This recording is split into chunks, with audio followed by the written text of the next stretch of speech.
Ciao a tutti e benvenuti alla seconda lezione di Power Query livello intermedio. Allora, in questa lezione andremo a fare una review delle impostazioni di Power Query, impareremo a capire come lavorare più velocemente mentre sviluppiamo e poi andremo a capire come configurare lo strumento per riuscire a farlo correre maggiormente rispetto allo standard.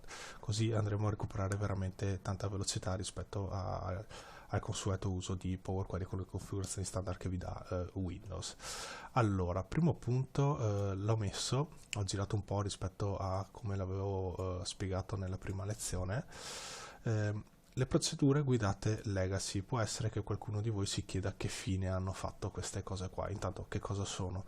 Praticamente prima della Power BI c'erano dei sistemi per recuperare i dati dai CSV, da Access e da quant'altro, che erano differenti da quelli di Power Query. Quindi adesso, se noi andiamo qui nel nostro file, troviamo solo il sistema per recuperare dati utilizzando appunto Power Query. Quindi se lavorate con sistemi vecchi e dovete ancora utilizzare questi tasti qua, niente paura, i tasti ci sono come si attivano, praticamente li facciamo apparire all'interno del menu di Power Query. È molto semplice, andiamo nel menu file, opzioni, qui andiamo su dati ed eccoli qua. Quindi se io adesso vado ad attivare queste cose qua, ok, e faccio ok, poi vado nel menu recupera dati, ecco che sono comparse le procedure legacy. Adesso a me lo dava disattivato perché ero attivo su una connessione di Power Query. Vedete, procedure legacy, e mi compaiono i driver, quelli vecchi, quindi se dovete usarli per qualche motivo li potete far comparire in questo modo. Bene, andiamo nel pannellino di configurazione e andiamo a vedere un po' cosa è cambiato rispetto a quello che abbiamo visto nel corso base. Lo revisioniamo molto velocemente così lo rivediamo un po' tutto. Qui c'è il caricamento veloce, già passando sopra vi dà un'indicazione. Praticamente attivando questo flag qua, che vi consiglio quindi di attivarlo di default se non lo è già, praticamente vi blocca un po' l'Excel quando andate solo in update, quindi lo vedete frizzato, però sarà in grado di recuperare più velocemente le informazioni. Ovviamente se trattate pochi dati questo flag non noterete grande differenza, però se iniziate a macinare milioni di dati oppure avete tanti report che vanno in parallelo o fate tanti passaggi all'interno di Power Query, questo flag andrà ad aumentare sensibilmente la velocità di recupero e di esecuzione dei calcoli, perché Excel sarà in uno stato in cui potrà concentrarsi e fare solo quella cosa lì. Quindi attiviamolo. Sotto troviamo la cache. Praticamente questa cache qua la cache di dati è di default impostata a 4 giga, potete mettere quello che volete. Ovviamente se avete un disco piccolo e lavorate tanti file, 4 giga per ogni file magari sono tanti. Comunque lo spazio si autodimensiona in base ai dati che andate a trattare all'interno del modello, quindi non è detto che arrivi a 4 giga, perché comunque si autocomprime ogni volta che andate a fare un refresh dei dati all'interno di Power Query. È comunque è una cache che gestisce solo le anteprime di Power Query lato sviluppo, quindi quando entriamo nel nostro editor di Power Query e qui abbiamo le varie query con i vari passaggi, è una cache che va a compilarsi mettendo in memoria le anteprime di questi dati qua. Quindi se premo su questo passaggio mette via questa anteprima, se premo su questo passaggio mette via un'anteprima, perché attenzione, in Power Query non è che io ho questa tabella e lui mi trova il risultato solo dell'ultima riga. In realtà per lui è come se ogni passaggio fosse una tabellina, quindi quando andate a cliccare lui va a recuperare i dati di quel specifico passaggio, e quindi se avete tanti passaggi può essere che mette via tanta roba. Però lato sviluppo, vedete, dopo io clicco qua, vedete adesso dà un errore perché c'è un errore con l'altra query, ma comunque lato sviluppo questa cosa qua della cache vi può aiutare appunto a lavorare più velocemente. Quindi se andate in sviluppo attivatela, è già attiva, e decidete quanto spazio dedicarci, poi facciamo un approfondimento alla fine su questo. Ovviamente quando avete finito di sviluppare, se non dovete più tornarci dentro perché comunque il progetto diventa chiuso, è buon uso aprirsi il file e fare cancella cache, perché così svuotate tutti i dati di cache di sviluppo dal disco, altrimenti restano là finché non premete voi questo tastino qua. Vedete, svuota cache e va a 0, quindi se avete centinaia di file, magari avete 3 giga per file, vi chiedete perché il disco si esaurisce per questo motivo qua, quindi questa cosa qua quando finite la dovete fare per forza in manuale, non è che la svuota lui in automatico. Editor di Power Query hanno inserito nei primi mesi 2020, se non ricordo male, questa cosa qua, l'abilità M IntelliSense, che non è altro, quindi lo attiviamo, non è altro che il suggerimento all'interno di Power Query. Quando scrivete una formula lui vi suggerisce come va compilata, è come andare sulle formule di Excel che ci sono qui e iniziare a scrivere ad esempio uguale somma aperta tonda e compare il suggerimento di come va compilata. Questa cosa qui abilita gli stessi suggerimenti solo all'interno di Power Query, quindi è veramente molto utile, sono contento che l'abbiano portata. Di solito non c'è flaggato nemmeno questo, visualizza la barra della formula, clicchiamo anche questo in modo che vediamo le formule, la barra dei vari passaggi all'interno di Power Query. Ve lo faccio vedere, ovviamente questa qua è la barra della formula, ok, quindi l'attiviamo di default. Poi i due passaggi successivi, sicurezza e privacy. All'inizio vi consiglio di fare così, quindi togliete tutto e nessuno, eventualmente faremo un approfondimento sulla parte avanzata quando ci arriveremo. Anche privacy mettiamo ignora, così avrete meno problemi anche se lavorate in gruppo o se dovete far recuperare i dati alle persone, ci sono meno problemi, no messaggi che escono fuori e va via tutto molto più liscio. Impostazione internazionale va bene così e la diagnostica la lasciamo stare. Come notate qui c'è global, ovviamente queste sono impostazioni che quando le avete fatte, io adesso quando chiudo l'Excel, saranno così di default per tutti i file Excel che io vado ad aprire, anche file che ho già creato. Quello che invece c'è qua sotto sono le impostazioni customizzate per il singolo report. Allora, la privacy qui la vedete così perché avevo le impostazioni sul global che erano così, quindi eventualmente controllate sempre nei vostri file che anche sulla cartella di lavoro corrente questa cosa qua si attiva su ignora i livelli di privacy, così avrete sempre meno problemi. Su caricamento dati invece c'è una cosa molto interessante, c'è i dati in background, quindi se voi andate ad attivare questa cosa qua, mi sono fatto un appunto per non dimenticarmi tutto quanto. Praticamente se la selezioniamo, questa funzione ci consente di memorizzare in cache, quindi in cache è questa memoria qua che vedevamo prima, tutte le query all'interno del file in background, quindi di default se non erro è disattivata, quindi cosa significa? Che se è disattivata, quando noi entreremo nel pannello di Power Query, la cache non sarà pronta per tutte le query, per tutti i passaggi su un file che abbiamo già utilizzato, perché andrà a caricare la cache quando io cliccherò su un passaggio, andrà a farmi il caricamento dell'anteprima di quel passaggio e quindi perderò veramente molto tempo. Se invece io attivo questo flag qua, sarà tutto molto più veloce. Allora la prima volta sviluppate il file, entrate e lui inizierà a memorizzare tutte queste informazioni, tutti i passaggi delle query, di tutte le query eccetera, le andrà a memorizzare su disco.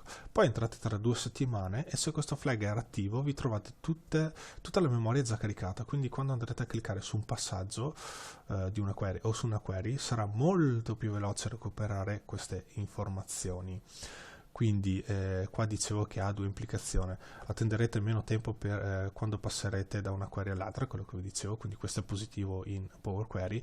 Lo svantaggio è che Power Query, per fare questa operazione qua, quando la farete, andrà a impiegare più RAM e potenza della CPU, perché deve andare a prendersi tutti i calcoli e poi li deve andare a storare su disco. Quindi questo ovviamente facendolo per tutte le query, non solo per quelle che andrete a selezionare, impiegherà più tempo.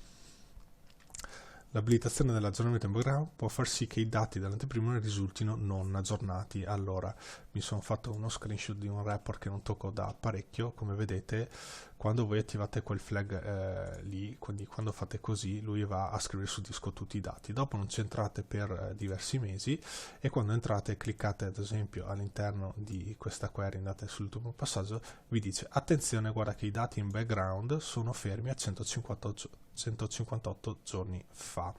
Quindi lui vi carica molto velocemente questi dati qua, quindi potete vedervi i passaggi, i calcoli molto velocemente. Se per caso dovete lavorare con i dati aggiornati, dovete andare a fare un refresh dei dati in background, e ci sono due modi di fare il refresh, che si fa tramite questo bottoncino qua. Andiamo live su Power Query, così vediamo anche le due possibilità. Praticamente uno è aggiorna tutto, quindi cosa succede? Se fate aggiorna tutto, lui andrà a fare il refresh di tutte queste query qua e di tutti i passaggi all'interno delle query, quindi ci metterà un po', però una volta che l'avete fatto, se dovete lavorare poi, andrete via veramente, ma veramente molto veloci. Questa cosa qua vi fa risparmiare una botta di tempo, soprattutto vedete qui c'è un modello un po' complicato e io lo faccio fare una volta, magari mi sta lì un quarto d'ora, vado a farmi un caffè, poi quando torno io lavoro veramente, ma veramente tanto veloce. Oppure dovete magari lavorare su un singolo passaggio, allora fate l'aggiornamento del singolo passaggio. Cosa significa? Che quando voi aggiornerete questa query qua, lui aggiornerà tutti i passaggi di questa query qua, e se questa query richiama altre query andrà ad aggiornare anche le query richiamate, ma solo quelle che sono connesse a questo singolo passaggio, quindi non andrà a fare il recupero del background di tutte le connessioni. Quindi in un contesto come questo, vedete qui c'è ad esempio un merge che magari fa la connessione con questa cosa qua, lui aggiornerà questa e questa, tutto il resto non lo andrà ad aggiornare, quindi quando io andrò a cliccare sulle varie voci mi troverò i dati in background sempre di 158 giorni fa.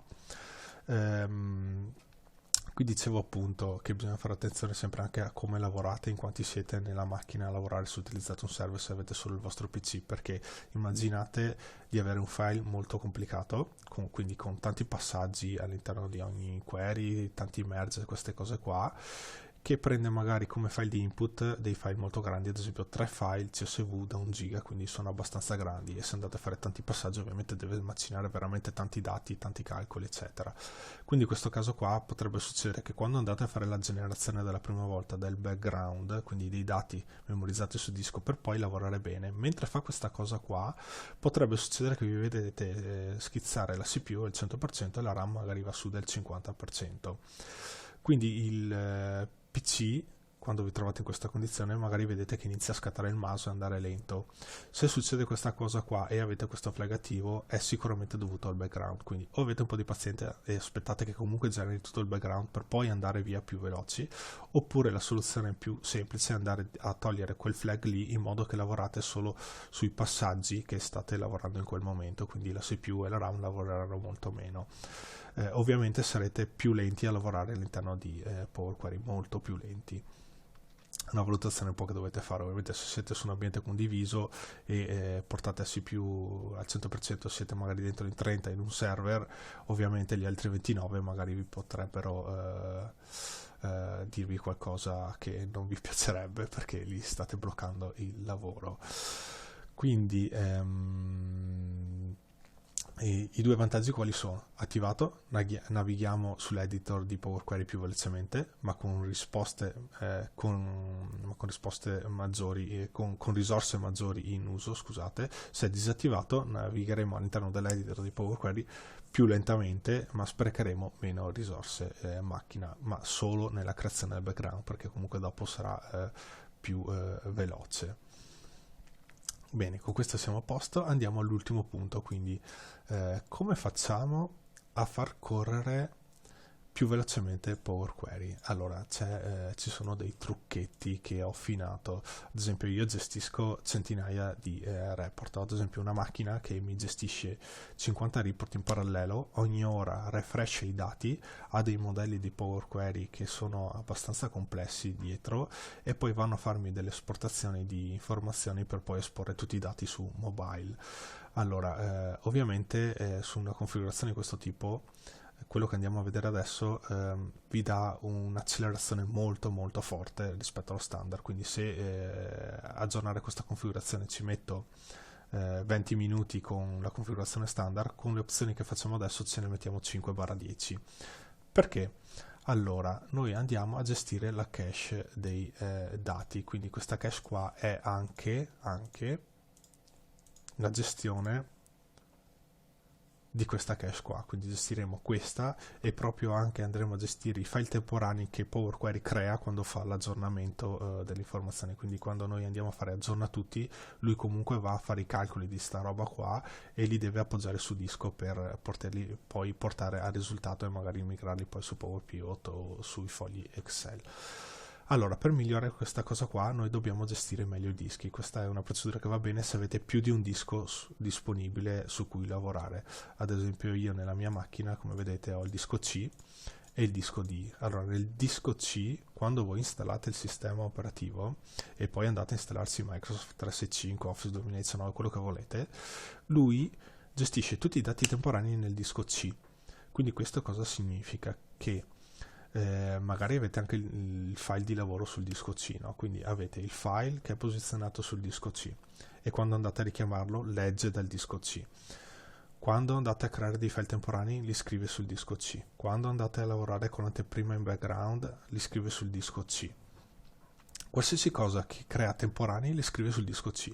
Ovviamente il disco C ha una velocità, quindi quando andate a fare tutte queste cose insieme all'interno del disco vi rallenta il recupero di queste informazioni e quindi questo potrebbe rallentarvi di parecchio voi in sviluppo, ma anche poi quando avete terminato il lavoro l'aggiornamento del file potrebbe risultare lento, appunto perché il collo di bottiglia diventa il disco, perché magari avete il processore che sta al 40%, la RAM ne avete a iose, però vi chiedete ma perché va lento? Proprio perché avete il collo di bottiglia sul disco, quindi dobbiamo differenziare questa cosa. Come facciamo? È molto semplice. Allora andiamo su Explore Resource, facciamo tasto destro su gestione computer. Questa cosa è valida per tutti i sistemi operativi, quindi Windows Server, Windows 10, Windows 7, tutto quello che volete è sempre la stessa cosa. Quindi questo PC facciamo proprietà, quindi se non è questo PC è risorse del computer o quello che è, vi compare questa finestra qua. Allora qui andiamo a fare clic su impostazioni di sistema avanzate e vi compare questa finestra qua. Qui nella scheda avanzate andiamo su questo bottoncino qua, variabili d'ambiente. Eccoci qua. Allora da qua si configura come i temporanei vengono gestiti all'interno della nostra macchina. Ci sono due pannelli. Variabile per l'utente, quindi qui vengono posizionati i temporanei che vengono gestiti per lo specifico utente. Un esempio, io sono dentro col mio PC Windows 10 e sono logato con il mio utente che è Lodovico. Se fossi in Azure con un cloud, o comunque magari mia moglie viene e utilizza la mia macchina, il mio Windows 10 con il suo utente, qui comparirebbe Clara. Quindi se qui io lascio così, dentro c'è una stringa che comunque prende il profilo in automatico e la mette sulla cartella, ma sempre sul disco C lavoriamo. Quindi queste sono legate all'utente, quindi se volete customizzare l'utente si fa da qua. Se invece volete fare una customizzazione per tutti, ma solo di alcune informazioni, non tutte, lo si fa da qua, sono sempre queste due qua. Allora qui andate a gestire i temporanei di Windows. Quelli di Power Query sono legati all'utente, quindi se cambiate queste due cose qua, i temporanei di Power Query non si spostano, lavorano sempre qua. Per spostare quelli di Power Query dovete lavorare qua. Allora io che cosa faccio di solito? Qui dicevamo, apro un altro Explorer Risorse, che questo è bloccato. Qui io ho due dischi, allora io faccio così di solito. Vado nel disco D ad esempio, faccio una cartella e la chiamo temporanei, poi qui faccio una cartella e faccio sistema e poi creo le cartelle degli utenti che voglio gestire su disco separato, quindi potrei fare Lodovico.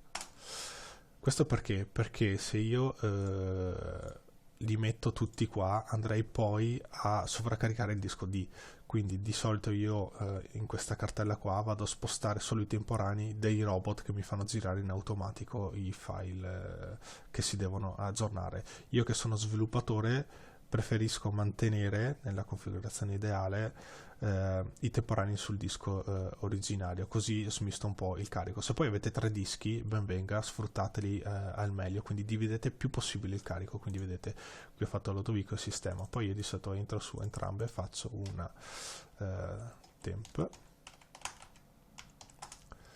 e una TMP. Li divido perché è meglio, così non ci sono sovrapposizioni strane e lavora meglio. Perfetto, io l'ho creata, quindi dopo cosa faccio? Io mi prendo questa cosa qua, vado qui su temp, qui sono su Lodovico e faccio così e qui era TMP. Ok, fate queste due, poi faccio la stessa cosa sotto, solo che qui vado a, aspettate che mi memorizzo la stringa che dopo me le sistemo su questo PC, vado sulla cartella sistema e anche qua faccio la stessa cosa.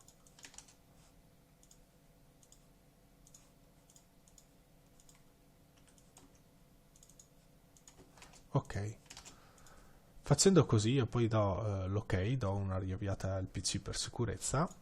Ecco, basta, io qui ho diviso il carico di Power Query e dei miei temporanei, delle cache, del background su 2 dischi, quindi sembrerà di no, ma i dischi, per quanto potenti siano, sono sempre abbastanza il collo di bottiglia su queste cose, o è il disco o è il network. Tendenzialmente il processore RAM ormai sono abbastanza potenti e lavorano tante cose, quindi fate questa configurazione qua e vedrete che se lavorate con file grossi o parallelizzate tanti processi vedrete un forte cambiamento sulla velocità di update. Quindi vi consiglio molto di fare questa cosa se potete farla, soprattutto su un ambiente di lavoro condiviso.